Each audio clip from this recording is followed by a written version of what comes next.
दोस्तों, ये कहानी आज से करीब 2.5 साल पहले की है, जब मैं अपने दोस्त की शादी में बंगाल गया था।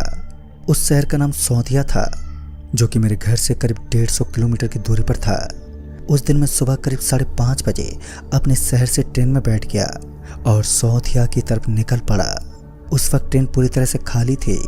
मेरे सामने वाले बर्थ पर बस 1-2 लोग ही बैठे हुए थे। इतनी सुबह उठकर ट्रेन में बैठ जाने की वजह से मुझे ट्रेन में काफ़ी नींद आने लगी और मैं उसी वक्त सो गया। मुझे समय का कुछ पता ही नहीं चला कि कब 9 बज गए हैं और एक जोरदार ट्रेन के ब्रेक की वजह से मेरी नींद खुल गई। जब मैंने अपनी आंखें खोली तो मेरे आसपास काफ़ी सारे लोग थे और अभी ट्रेन पूरी तरह से भर चुकी थी। वो लोग आपस में बंगाली भाषा का प्रयोग करके बातें कर रहे थे। मुझे उनकी बातें कुछ भी समझ नहीं आई और मैं बस उन्हें देखकर सिर्फ मुस्कुराता रहा। ट्रेन आगे बढ़ी और करीब 10 बजे के आसपास मैं सौंधिया पहुंच गया। मैं जैसे ही स्टेशन पहुंचा तो मुझे लेने के लिए मेरे दोस्त के घर वाले आ गए। मैं उनके साथ अपने दोस्त के यहाँ चला गया और वहाँ रहकर मैंने शादी खूब एंजॉय की। फिर मैंने 2 दिन बाद ही अपने शहर वापस लौटने का प्लान बनाया। इस बारे में जब मैंने अपने दोस्त को बताया तो मेरे दोस्त ने मुझसे कुछ दिन और वहीं पर रहने की जिद की, लेकिन मैंने किसी तरह उसे मना ही लिया और फिर सुबह नाश्ता करने के बाद मैं स्टेशन की तरफ निकल पड़ा। मुझे याद है कि उस दिन मेरे वापस लौटने के लिए ट्रेन करीब 1 बजे की थी, जिस वजह से मैं जल्दी स्टेशन पहुंच गया और वहीं बैठकर मैं इंतज़ार करने लगा। मैंने जब वहां पहुंचकर समय देखा तो अभी 1 बजने में 15 मिनट बाकी थे, जिस वजह से मुझे लगा कि जैसे मैं एकदम सही समय पर पहुंचा हूं और मैं वहीं पर इधर उधर घूमने लगा। वहाँ पर मेरे साथ काफ़ी सारे लोग थे जो कि ट्रेन का इंतज़ार कर रहे थे और साथ ही साथ वह एक दूसरे के साथ बातें भी कर रहे थे। जब मैं उन्हें बात करते हुए देख रहा था तो वो लोग मुझसे कुछ पूछने लगे। मुझे ठीक से समझ तो नहीं आया, लेकिन इतना अंदाज़ा हो गया था कि वो लोग मुझसे पूछ रहे थे कि तुम्हें कहाँ पर जाना है। मैंने उन्हें जवाब दिया और मेरे जवाब से लोग समझ गए कि मुझे बांग्ला नहीं आती, जिसके बाद फिर वह लोग आपस में बातें करने लगे। फिर थोड़ी ही देर के बाद अचानक से मुझे एक जोर की आवाज़ सुनाई दी। जब मैंने उस तरफ देखा तो मैं काफ़ी खुश हुआ, क्योंकि अब मेरी ट्रेन आ चुकी थी। मैं बिना ज़्यादा कुछ सोचे उस ट्रेन में जाकर बैठ गया। थोड़ी देर के बाद ट्रेन अपनी रफ्तार से आगे बढ़ने लगी और मैं खिड़की के पास से बाहर का नज़ारा देखने में व्यस्त हो गया। करीब 1 घंटे के बाद ट्रेन एक स्टेशन पर जाकर रुकी और जब वापस स्टार्ट हुई तो मेरे होश उड़ गए, क्योंकि वह ट्रेन वापस से उसी ओर जा रही थी जिस ओर से मैं अभी आया था। मैं काफ़ी घबरा गया और आसपास के कुछ लोगों से पूछने लगा, जिसमें मुझे एक आदमी मिला जिसे हिंदी आती थी। उसने मुझसे पूछा कि आखिर तुम्हें कहाँ पर जाना है। तो मैंने उन्हें अपनी सारी बातें बताई और फिर उन्होंने मुझे बताया कि तुम गलत ट्रेन में चढ़ चुके हो, तुम्हारी ट्रेन तो कब की जा चुकी है। जब तक मैं उस आदमी की बात सुन रहा था तब तक ये ट्रेन भी बहुत ही तेज़ हो चुकी थी। अब मैं चाहकर भी ट्रेन से उतर नहीं सकता था और फिर उस आदमी ने मुझसे कहा कि बस 10 मिनट में ये ट्रेन एक स्टेशन पर रुकेगी, तुम वहाँ पर उतर जाना और फिर वहाँ से अपने शहर के लिए कोई दूसरी ट्रेन ले लेना। उनकी ये बात सुनकर मैं थोड़ा निराश हो गया, क्योंकि पूरे दिन की भाग दौड़ की वजह से मैं काफ़ी थक चुका था और मैं जल्द से जल्द अपने घर पहुँचना चाहता था। मैं खिड़की के पास ही बैठ गया और ट्रेन के रुकने का इंतज़ार करने लगा। फिर थोड़ी देर के बाद ट्रेन एक स्टेशन पर रुकी। ट्रेन के रुकते ही मैं ट्रेन से बाहर आ गया। तभी मैंने देखा कि वह स्टेशन पूरी तरह से सुनसान पड़ा था। उस स्टेशन को देखकर ऐसा लग रहा था जैसे वो कोई स्टेशन ही ना हो। मैंने वहीं रहकर आसपास काफ़ी ढूंढा, लेकिन मुझे कोई भी दिखाई नहीं दिया। फिर मैंने वहाँ आवाज़ भी लगाई, लेकिन मेरी आवाज़ सुनने वाला वहाँ पर कोई भी मौजूद नहीं था। पहले तो मैं वहीं पर कुछ समय तक बैठा रहा, इस उम्मीद में कि शायद से कोई मुझे दिख जाए, जिससे मैं ये जान पाऊँ कि यहाँ से दूसरी ट्रेन कब तक मिलेगी। लेकिन जब थोड़ी देर तक मुझे कोई भी नहीं मिला तो मैं वहाँ स्टेशन के अंदर इधर उधर किसी को ढूंढने लगा। फिर मुझे एक आदमी दिखा, जिसे देखकर मैं काफ़ी खुश हुआ और भागकर उसके पास पहुँचा और उससे अगली ट्रेन के बारे में पूछने लगा। उस आदमी ने मुझे बताया कि अब यहाँ से धनबाद की तरफ जाने के लिए आज कोई भी ट्रेन नहीं है। तुम्हें यहाँ से 4 किलोमीटर दूर का सफ़र ऐसे ही तय करना होगा। वहाँ जाकर तुम्हें बस मिल जाएगी, जिसकी मदद से तुम धनबाद जा सकते हो।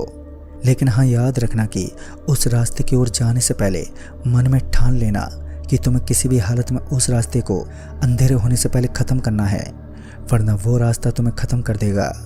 उस आदमी की बातों को पहले तो मैंने यूं ही मजाक में ले लिया। मुझे लगा कि जैसे कि वह कोई मजाक कर रहा होगा, लेकिन उस इंसान की शक्ल ये साफ साफ कह रही थी कि यह बात कोई मजाक नहीं है। बहुत सारे राज छुपे थे उस रास्ते में। मैंने उस आदमी से जानना चाहा कि आखिर उस रास्ते में ऐसा क्या है जो मेरी जान ले लेगा, लेकिन फिर उस आदमी ने मुझसे कुछ भी नहीं कहा और बस जाते हुए इतना कहा कि शाम होने वाली है और ठंड का दिन है, तो यहाँ से जल्दी निकल जाओ। हालांकि मैं उनकी बातों से डरा नहीं था, लेकिन फिर भी मैं जल्द से जल्द अपने घर पहुंचना चाहता था, जिस वजह से मैं उनके बताए रास्ते की तरफ जाने लगा। मैं जैसे स्टेशन के बाहर पहुंचा तो मैंने देखा कि वो जगह पूरी तरह से वीरान पड़ी है। वहाँ दूर दूर तक कोई भी इंसान नजर नहीं आ रहा था। मुझे ये बात थोड़ी अजीब लगी, क्योंकि स्टेशन के पास इतना सन्नाटा शायद ही कहीं देखने को मिलता है। फिर मैंने ज़्यादा कुछ सोचा नहीं और उस रास्ते की तरफ बढ़ने लगा। मैंने अपनी घड़ी को देखा तो इस समय शाम के करीब 4 बज रहे थे। मैं काफ़ी थक चुका था, लेकिन फिर भी मैं किसी तरह चलता जा रहा था। मुझे काफ़ी प्यास लगी थी, जिस वजह से मैं आसपास कहीं चापाकल ढूंढने लगा। फिर मुझे थोड़ी दूर आगे एक चापाकल दिखाई दिया, जिसे देखकर मैं काफ़ी खुश हुआ और मैं भागते हुए उस चापाकल की तरफ गया।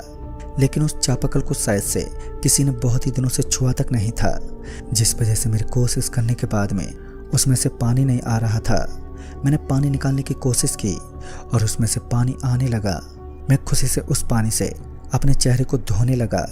उस समय मेरी आंखें बंद थी, जिस वजह से मुझे कुछ भी अलग सा महसूस नहीं हुआ। लेकिन फिर अचानक से मुझे मेरे हाथों में कुछ अजीब सा महसूस हुआ। मैंने जैसे ही अपनी आंखें खोली तो मैं डर के मारे चिल्ला उठा, क्योंकि उस चापाकल से पानी नहीं बल्कि पानी की जगह खून आ रहा था। और जो चीज़ मेरे हाथ में आई थी वह किसी इंसान की कटी हुई उंगली थी। मैं तो ये देखकर काफ़ी ज़्यादा डर गया था, क्योंकि मेरे चेहरे पर अब तक खून लग चुका था। मैंने किसी तरह अपने चेहरे को अपने शर्ट से साफ किया और वहाँ से जाने लगा।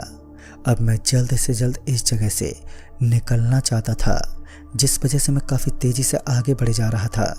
लेकिन ठंड के दिन होने की वजह से अंधेरा काफ़ी तेज़ी से होने लगा और देखते ही देखते आसपास काफ़ी अंधेरा छाने लगा।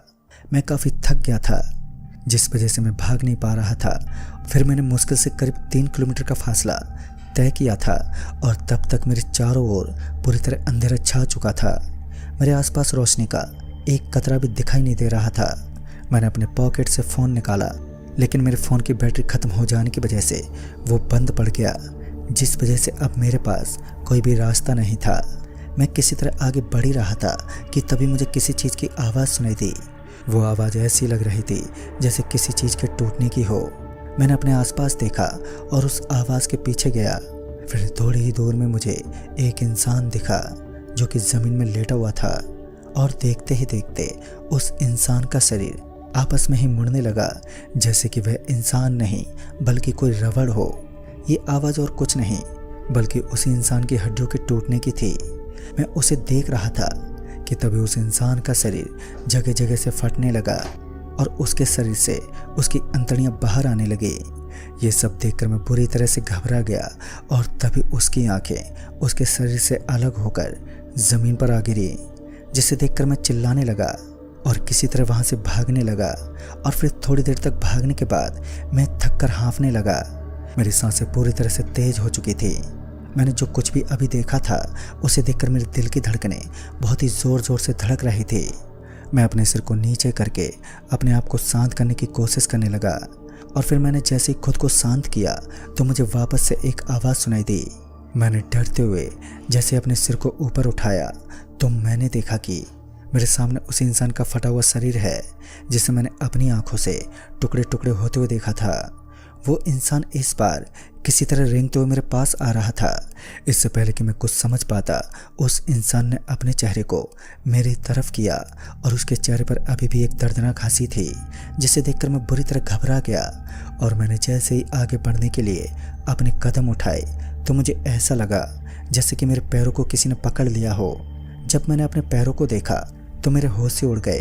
मेरे पैरों को उसी तरह दिखने वाला एक भयानक इंसान ने पकड़ रखा था और फिर मैं डर के मारे वहीं गिर पड़ा। मुझे ऐसा महसूस हुआ जैसे कि मुझे बहुत सारे हाथों ने पकड़ रखा है और वो सारे के सारे हाथ मुझे ज़मीन के अंदर खींच रहे थे। पर मैं अपने आप को किसी तरह बचाने की कोशिश करने लगा, लेकिन इसका कोई फ़ायदा नहीं हुआ। मैंने फिर अपनी आंखें बंद की और भगवान का नाम लेना शुरू कर दिया और फिर देखते ही देखते वह सारे हाथ एकदम से ढीले पड़ने लगे। फिर मैंने किसी तरह अपने शरीर में बची हुई ऊर्जा इस्तेमाल करके उनके चंगुल से बचा और एक बार फिर से भागने लगा। फिर मुझे मेरे थोड़ी ही दूर से एक रोशनी की किरण दिखाई दी। जब मैंने ध्यान से देखा तो वह एक छोटा सा हनुमान जी का मंदिर था। फिर मैं किसी तरह भागते हुए उस मंदिर तक पहुंचने ही वाला था कि तभी मुझे ज़मीन से निकलता हुआ एक हाथ दिखाई दिया और वो हाथ मेरे और उस मंदिर के बीचों बीच थे। मैं जैसे जैसे उस मंदिर के करीब पहुंच रहा था वहाँ पर बहुत सारे हाथ मुझे दिखाई देने लगे, लेकिन मैं किसी तरह भगवान का नाम लेते हुए उन हाथों के ऊपर से होते हुए मंदिर तक पहुँच गया। वहाँ पर पहुँचकर जब मैंने पीछे देखा तो पीछे सारी चीज़ें एकदम से सामान्य हो गईं। ऐसा लग रहा था जैसे कि वहाँ अभी कुछ हुआ ही ना हो, लेकिन इन चीज़ों से मैं पूरी तरह से घबरा गया था और खुद को शांत करते हुए मैं रात को उसी मंदिर में सो गया। सुबह होते ही मैंने एक ऑटो लिया। उस ऑटो वाले ने मुझे इस हालत में देखकर मुझसे पूछने लगा और जब मैंने अपने साथ घटी सारी बातें बताई तो उसने मुझे बताया कि कई साल पहले कुछ लोगों ने शाम के वक्त एक इंसान को, जो कि बाहर से इस शहर में आया था, उसे लूटने के लिए उसकी हत्या कर दी और उसके शरीर के टुकड़े टुकड़े करके वहीं ज़मीन में दफना दिया, जिस वजह से आज भी जब कोई इंसान शाम को उस रास्ते से लौटता है तो वो उसे जिंदा नहीं छोड़ता। उसकी ये बातें सुनते ही मैं सारा माजरा समझ गया और फिर मैं डरते हुए धनबाद आ गया। दोस्तों, आज भी जब कभी भी मैं किसी भी सुनसान रास्ते को देखता हूँ तो मुझे वह सारी घटना याद आ जाती हैं और एक बार फिर से मेरी रूह कांप उठती है।